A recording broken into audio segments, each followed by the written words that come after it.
Welcome, students. Today we're going to be talking about a little bit more about the Yoga Sutras. And as you've seen, I'm going to argue that the Yoga Sutras are actually really essential for understanding the history of modern postural yoga and for understanding yoga in India. Though, as we'll actually see, as of the medieval era and further, there's not a lot of relevance for the Yoga Sutras amongst practitioners of yoga in India. But in the West, the Yoga Sutras were one of the primary documents, as we're going to learn, that inspired folk to start thinking about yoga, practicing yoga, and developing new forms of yoga, specifically forms of yoga that become what we call modern postural yoga. So let's get going on this.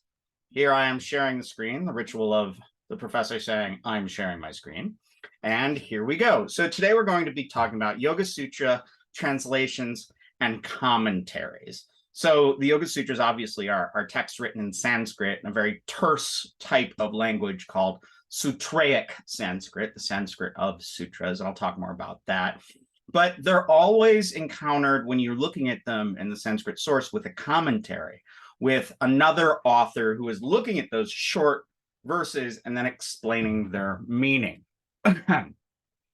So what we want to do is we want to think about how, when we're looking at blah, blah, blah. Oh, that's a little screwy.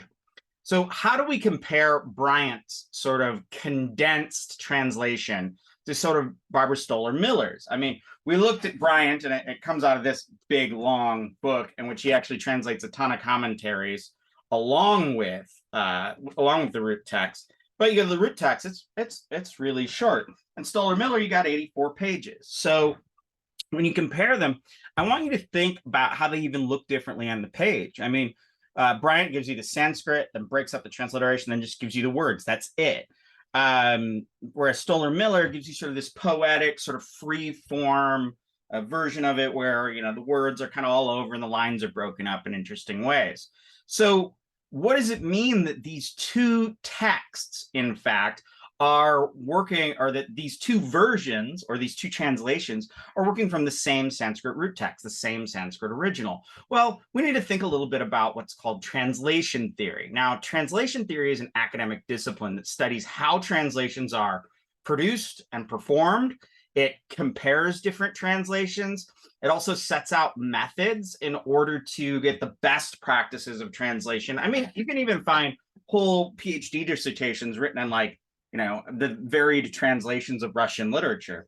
In the same way, when I'm working with Sanskrit, or I'm working with Hindi or Tibetan, I'm always trying to think, how do I get from my source language to my target language? And that's a very specific understanding of languages and translation theory. Source language, Sanskrit; target language, English. So the goal when we translate is to try to make the source language into the target language, and to try to do that as faithfully as possible to the source language, but also to make it intelligible and readable in the target language. So all translation is, it's translation. It means you're going from one symbol set to another symbol set, but it's also a change in thinking. Think about how different cultures are. Even if you translate from Spanish to English or English to Spanish, you see that there's so much context that shifted and changes through the process of translation. So there are choices that any translator makes when they translate a text. One choice is called localization. Localization is when you take the target language or your source language, and when you put it in the target language, you take your source language and try to fit it to that target language as much as possible. Think about translating a book into English from Chinese, but realizing that no one's going to understand all the geographical names or the titles of people or character names. You change them into names like Jim and Bob and Billy and Sally, and all the places are changed to the Midwest. Would that be a faithful translation? I would say no when you translate in that manner, but that's choices that can make. I mean, you could have other examples. You could have local analogs. So, maybe people are walking up a mountain, so they walk up Mount Rainier or instead of, Mount Meru or whatever. You can rework context-specific themes to new contexts. So if you have a marriage in, say, that Chinese text, maybe you would change the ritual to be a Western ritual for people to understand it in the target language. Again, I don't really like localization. I think it removes the specificity of the original text. There's another form of translation theory which argues for equivalence. This says that you can find exact equivalence between one set of words and another. So equivalence generally is brought up by people who say that there's a form of scientific translation where you really are just going from this word means this word and you're trying to get them to be exactly the same, and you're arguing that almost like the translator isn't involved, but you're just having a pure representation of the source language into the target language. That doesn't happen. That's ridiculous. All translation is subjective, and there is no perfect set of correspondencies. So prior to translation theory, there was a style of discipline called philology, which means something like the love of logos. Logos meaning word, a Greek word meaning meaning. It can mean knowledge. It has a sense of knowledge that causes a change in a person. So philology. And what philology is the study of texts, the study of language changing, the study of transmissions of text from different versions to another in languages or in translation, looking at the sources of texts and the varying and changing meaning of texts. In Sanskrit studies, when we say philology, we mean the critical editing of handwritten manuscripts, along with careful translation that they will often say is scientific, but I don't buy it. So when I have written a critical edition, what a critical edition does is you go and you find however many handwritten versions of a Sanskrit text as you can. And I also used 2 Tibetan versions of that text.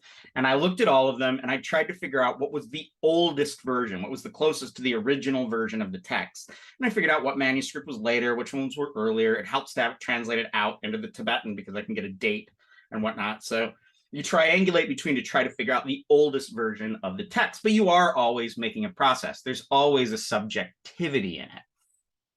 Now, the Yoga Sutras are interesting because they're just so terse. As you've seen, like, and I'll come back to this verse, Yoga Chitti Vritti Narodha is like the second verse in there. And it's a huge verse that people constantly are trying to expand upon, sometimes making several sentences out of a translation of just those 4 words. Sometimes people only have like 5 or 6 words, like, say, Bryant does. So the thing is about the Yoga Sutras, if you just translate the words as they are, it's not going to make any sense. But if you add too much, you're going to distort the text. And I think the looking at Bryant and Stoller-Miller together really shows the 2 choices of the different translators. Both are actually fine translations. I like Bryant more because I like looking at the Sanskrit. It makes more sense to me.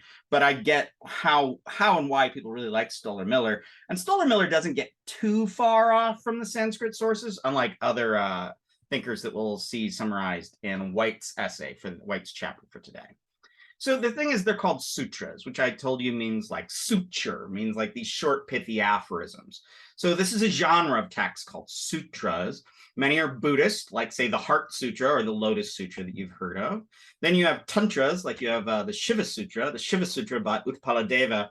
Supposedly, Utpaladeva was walking out in the wilderness in Kashmir, and he found these 40 sutras or aphorisms carved into stone by Shiva, by the god Shiva.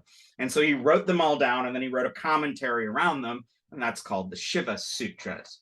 Then we actually heard reference to the, Bryant made reference to a text called the Sankhya Sutras. So we talked about Sankhya before, the enumeration school. And the Sankhya Sutras are a text that has all these short little pithy sutras on Sankhya and then has extensive commentary on them.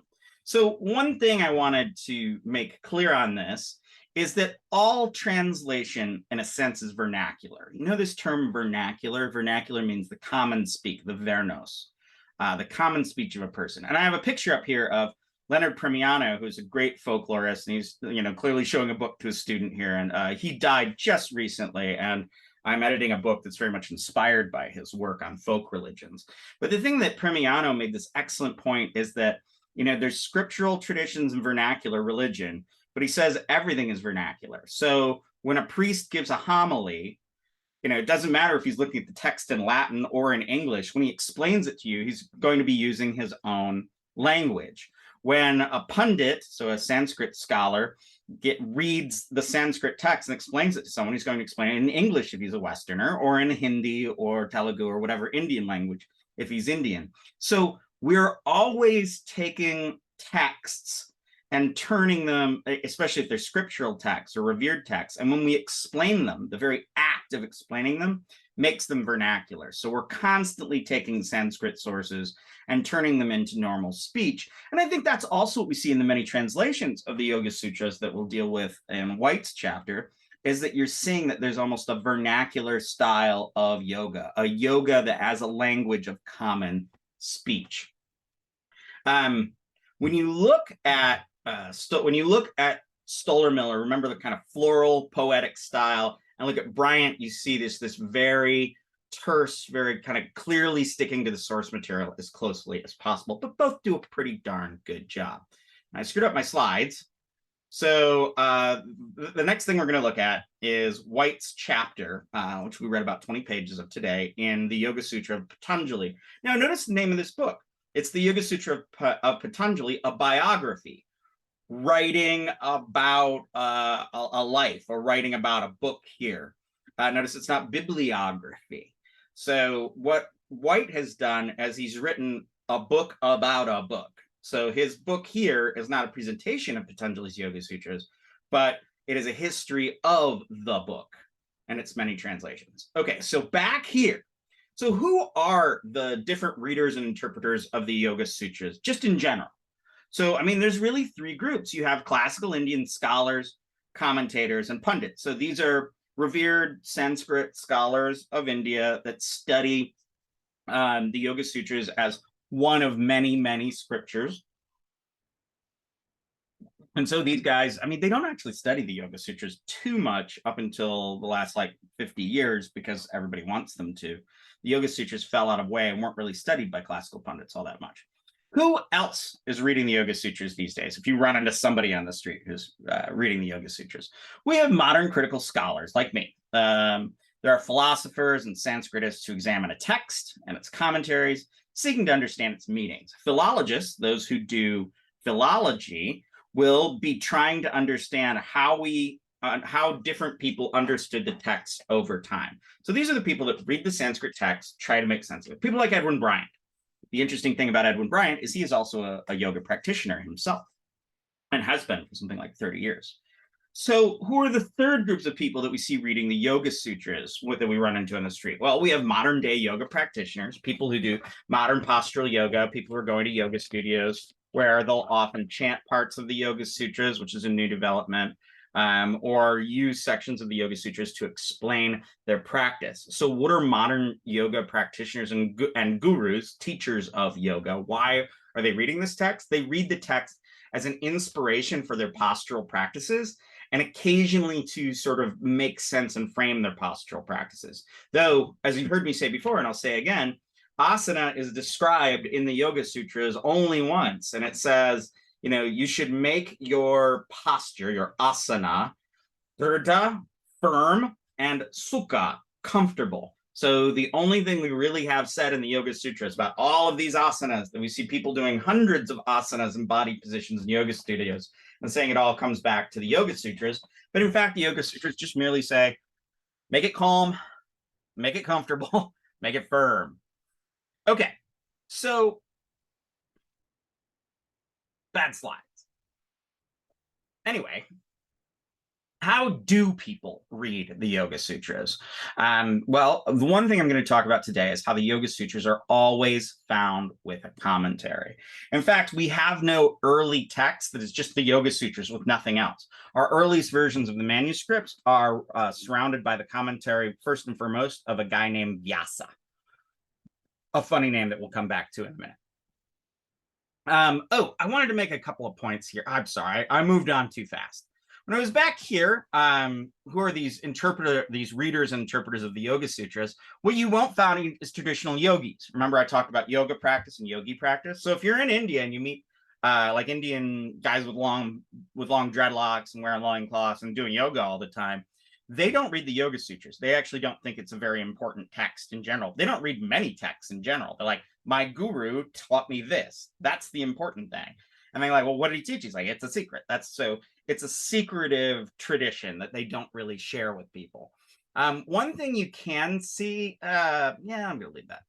Okay, so back to who are the people, or how do people read the Yoga Sutras? Well, these Yoga Sutras, or sutra can also mean aphorisms, the aphorisms on yoga, were said to be composed by one guy named Patanjali in the 4th century. We'll see that Patanjali is a tricky name as well. Yet, you see that they're preserved in commentaries. The verses are presented and they're surrounded by other writing around the verse. I'll show you examples of this in a minute that are explaining the verse. The main commentator that we have from all of the earliest manuscripts is a guy named Vyasa. Now, this guy that wrote this commentary, he may have been the author of the commentary or blah, blah, blah. So Vyasa may have been the first commentator. He may have been a contemporary of Patanjali. He may have even been Patanjali. We don't know. We don't know a lot about this character. Or he may have come centuries after and just written this explanation on the Yoga Sutras. So the earliest commentary that we have is by Vyasa, and it's called the Yoga Sutra Bhashya, the speaking on the Yoga Sutras. The interesting thing about this Bhashya, and people just talk about the Bhashya, that means the first commentary by Vyasa and the Yoga Sutras together. So what is a commentary? Well, many, if not most, Sanskrit texts are preserved with a commentary. And in this way, you'll see the original text is written, and then an author will write verse by verse what those mean. So this very word commentary comes into English by people writing commentaries on the Christian and Hebrew Bible. So, someone would write Jesus wept, and then someone else would say Jesus wept because of this and because of this, and the word wept means this in Greek, and it means this in Aramaic, so it explains everything. Or, for God so loved the world, okay, well, what does love here? What does God mean here? There's 5 words for love in Greek, which one is used? So the idea of commentary on scripture is not just found in Asia by any means. It's found throughout the world, and especially in Christianity. Okay, so I had already said that. So yes, a commentary is more than just a way of telling a reader what the words mean, though. When someone's commenting, they add verses. They'll add quotes from other texts. They'll break the words apart, because in Sanskrit, you don't have punctuation. So they'll add punctuation, or punctuation kind of in their own way, to the language. They will paraphrase the meaning. They'll explain and label all the grammar. But like I said, they also will have quotes from other related scriptures. They'll cite verbal teachings, possibly from their teachers, from their colleagues, from their gurus. They will also make arguments. They'll say, and this is a good argument because, and this is a bad argument because, or this argument leads to this argument. And so the commentary really does shape the interpretation of the text that's being commented upon. So like I said, the commentator shapes the interpretation, usually according to his own understanding. So Vyasa, who I'm going to talk about in just a second, shapes his commentary to expound on Sankhya, that we've been over a couple of times. But others, like Vijnana Bashu, will give a Buddhist reading. Others will espouse, like Vachaspati Mishra, I believe, wrote on a yoga of kind of the different, he interprets the Yoga Sutras more like the Bhagavad Gita. That's a whole other ballgame. Okay, so like I said, commentary is not just found in South Asia. You can find it throughout different sort of critical traditions.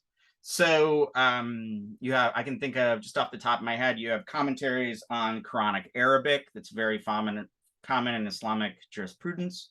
You have the Mishnah, so that's an interpretation of Hebrew law, and which you'll actually, when you look at these things on the page, you'll see actually the scripture there, and then written around the corners of it will be the different commentaries by different commentators, and it's ongoing that they do that. We could do a whole class on commentaries, but who needs to? Oh, and one final thing, there is a thing called an auto-commentary. An auto-commentary, auto from self, an auto-commentary is when an author writes the commentary on his own work. This is very common, especially in later scholasticism. Tibetan Buddhists in particular, many Tibetan Buddhist scholars they'll write a treatise and then they'll write their own auto-commentary on it. And then someone else will write a commentary on the auto-commentary. And, you can spend a lot of time reading through different people's understandings of a scripture or an argument through commentaries and auto-commentaries. Okay. The Yoga Sutras are always read with a commentary. Our earliest commentary on it of the Yoga Sutras by Vyasa. And what was that called? It was called the Bhashya, the Yoga Sutra Bhashya. Now, I've got a quote over here, or I've got some Sanskrit over here, and this looks like a lot of Sanskrit I read. So you see in bold, that would be, and it's bold, there's a 42 and a 43. You notice that there's a thing that looks like it. So 41, 42, 43 in bold. You'll notice that the so-called Arabic letters are actually derived from Sanskrit. So our letters are from Sanskrit, not from Arabic, actually, because the Arabs developed numerals based on their encounters with Indians. That's a little factoid for you. So what you'll see is you'll have the text is in bold, and then you'll have like other quotes around it and paraphrases, and then like these big chunks of text in the Devanagari are commentaries where someone is explaining the verse and breaking it all down. In fact, these commentaries are actually in Hindi. They're not in Sanskrit. Yeah, okay. Beside the point. So Vyasa may have written his commentary, this Bhashya, up to 600 years after Patanjali, or he might have written it even a few decades right after Patanjali. So could have been 1,000 years, could have been really recently. It's hard to say. So what we do know is that for 1,000 years in India, from roughly 400 to 1400, these Yoga Sutras had tons of commentaries written, lots and lots of them. I mean, I can think of like 15 or 20 of them that have been written, and then they just stop. The intriguing thing to me, in fact, is that we have commentaries and translations into Persian and into Dari. So these Yoga Sutras actually did make them into the Islamic world. And we also have them into Old Javanese. So they made it to Indonesia. Yoga Sutras, interesting text. Okay, so who's this author of Vyasa? Here's a little break into Hinduism. See, Hinduism is involved with yoga. So who is Vyasa? Well, there's a bunch of Vyasas in sort of Sanskritic and Hindu culture. First, you have Veda Vyasa. He's considered to be the sage or a rishi, a seer, who divided the 3 Vedas. Veda means like the received wisdom that is seen. So the idea is the Vedas are the main scriptures of Hinduism. They are not written by anyone. They are occurring in the universe, and the seers were able to see and hear them and write them down. Vyasa was considered one of these seers, and he took them and split them up into 3 distinct sections based on rituals. We don't need to get into that. Veda Vyasa, the guy who figured out the Vedas. What are the Vedas? The earliest scriptures of Hinduism. Now, we also have Vyasa as Krishna Dvaipayana, who is said to be the character who dictated and arranged the Mahabharata. The Mahabharata is one of the great epics of Sanskrit literature, and I would argue is the greatest story ever told. Vyasa, this Vyasa, is thought to be the commentator, or is thought to be the writer, or the writer-downer of the Mahabharata. Then we also have Vyasa, the guy who wrote the Yoga Sutra Bhashya. We have no narrative about him. We just got a name. That's it. We don't know anything about him. Then we also have a guy named Vyasa who wrote 18 principal Puranas. Puranas are later scriptures in Hinduism. They mean the antiquary text, the old text, the big old books, Puranas. And there's a guy who wrote 18 of them. It's hard to believe that anyone could write 18 Puranas. Things are big.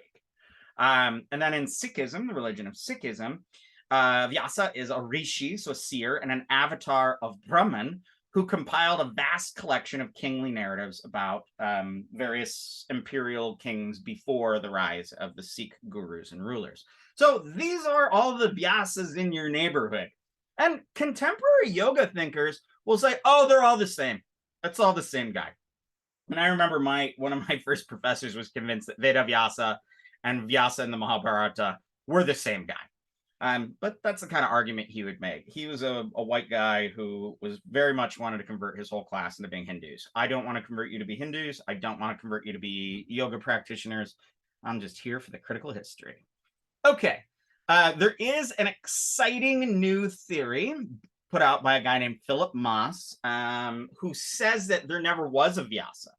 Patanjali, he says, wrote his own commentary, an auto-commentary, and thereby the Yoga Sutra and the Yoga Sutra Bhashya, his commentary, should be considered a single work by the same author. That's an interesting idea. I don't know if I buy it, but it's really interesting.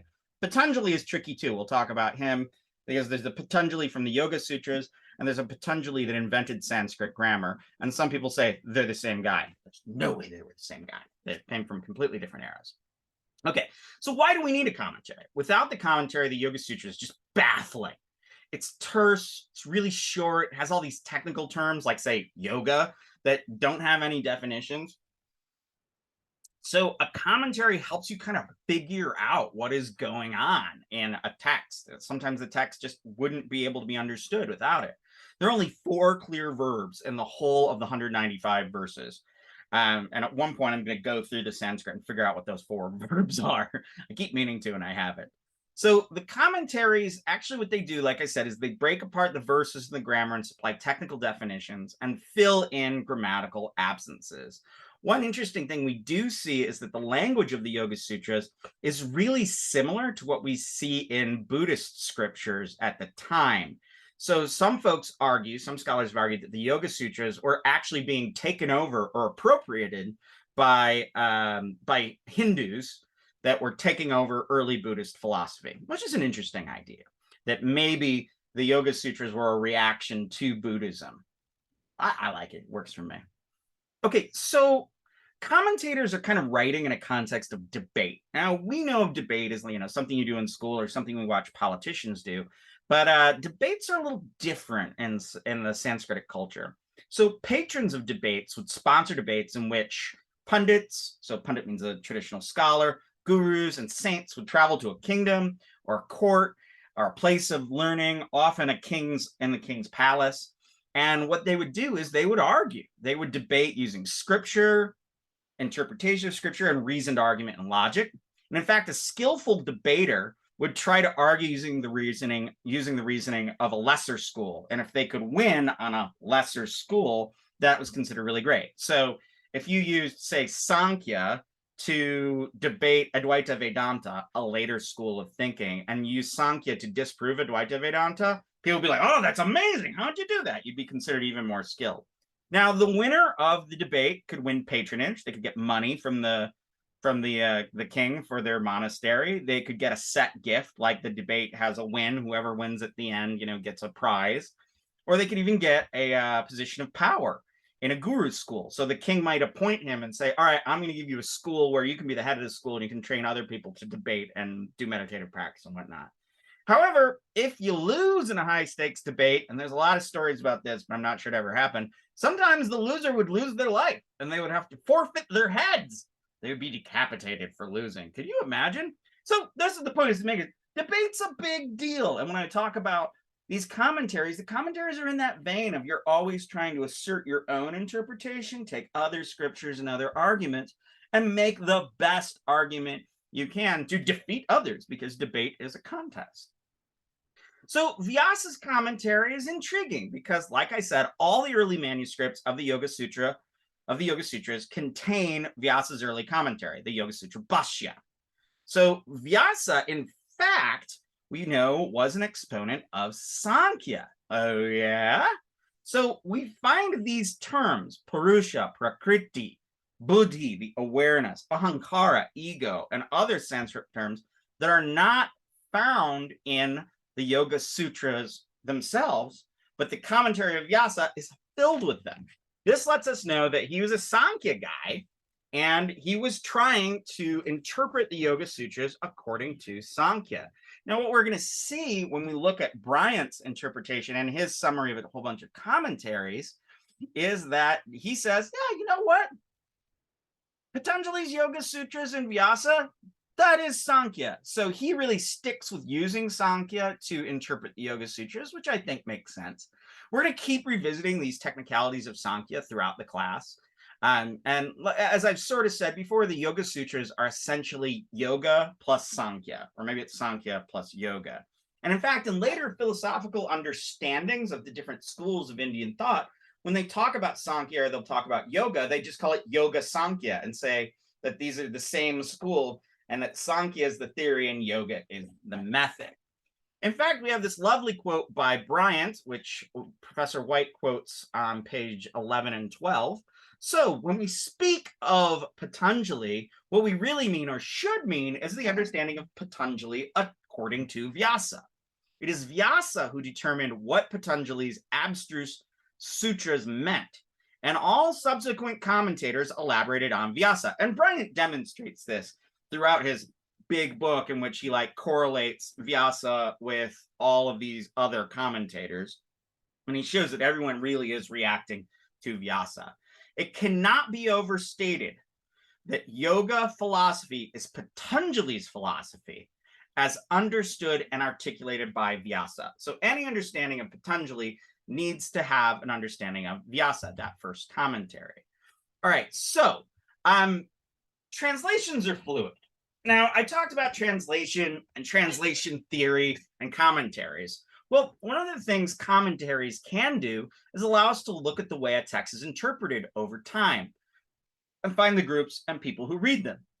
So when you're looking in Bryant, which I had you read those 10 pages today, you'll see that, Vijnana Bhikshu is going to interpret this as a Buddhist. Vyasa is going to interpret it as a Sankhya guy.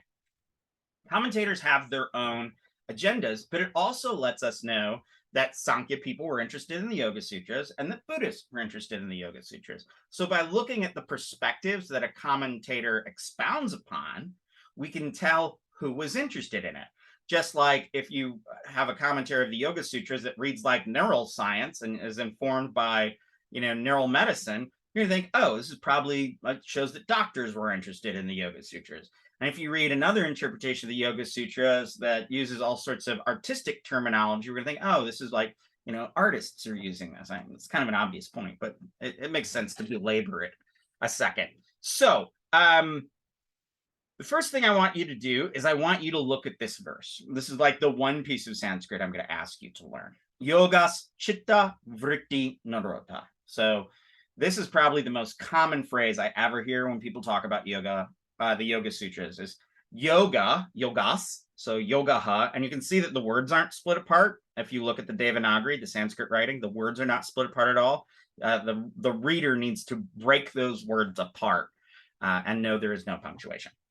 So yoga is, and I'd say nirodha, which means the ceasing, nirud, so the stopping, the cessation, not the restraint, but yeah, like the stopping of vritti. So White notes the European thing, vert, so revert, convert, pervert, turn. So the turnings, vritti, the revolutions, and then chitta means consciousness or mind. So yoga is the nirodha, the cessation of the turnings, vritti, of the mind or of awareness. So now I love this script here. Yogas chitta vritti nirodha. So notice you can read that one. It's a Sanskrit English. I was one time talking to this guy. It's an Indian guy I knew. I think he was a server or a bartender somewhere. He's like, look, I got a Sanskrit tattoo. I got it in India. And he looks at it, what does it say? And I looked at it and it was actually in this English script. It wasn't actually in Sanskrit. This poor guy had never really looked. Well, he didn't know Sanskrit.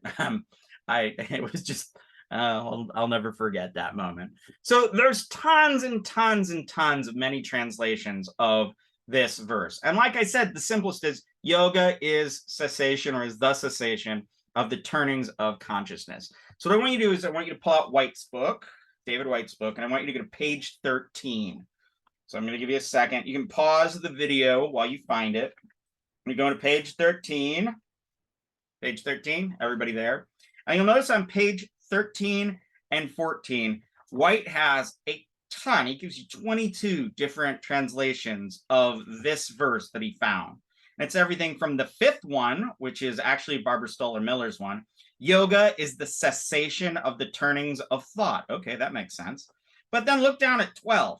Yoga is the inhibition of the modifications of the mind. You're getting modifications. All right, well, that's okay. That's not too weird. But then when you get to 15, yoga is presenting thought from going around in circles. Going around in circles. Well, okay, I can kind of see that. But then 18, yoga happens when there is stilling in the sense of continual and vigilant watchfulness of the movement of thought without expression or suppression in the indivisible intelligence in which there is no movement. Wow. 22 or 21, yoga is the icy silence of disintegration. That doesn't even have the fourth part. Yoga is the control of the moral character of thought. So as we see, and this is almost a philological argument, we have 22 translations. Some are somewhat close to the Sanskrit. Some are really different from the Sanskrit. Some, these translators, and I would argue they're sort of commentators into English of the time, are performing just yet another level of interpretations of these Yoga Sutras. So, can these types of translations be considered commentaries? When they're these English commentaries where people are adding all sorts to the English? Well, yes and no. They're translations, and part of any translation is you paraphrase and you rewrite.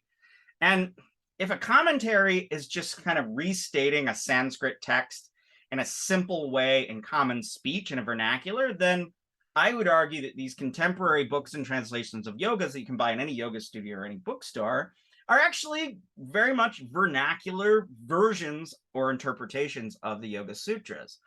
The problem is commentaries also have to make reference to other sources and traditions. And these Western translations don't do that. They don't make references to other philosophical schools or other commentaries. They just kind of go and say, this is the pure exposition of it, which it never really is. So when you look at Bryant, and you had for your reading today, you had 20 pages of Bryant that looks at, there you go.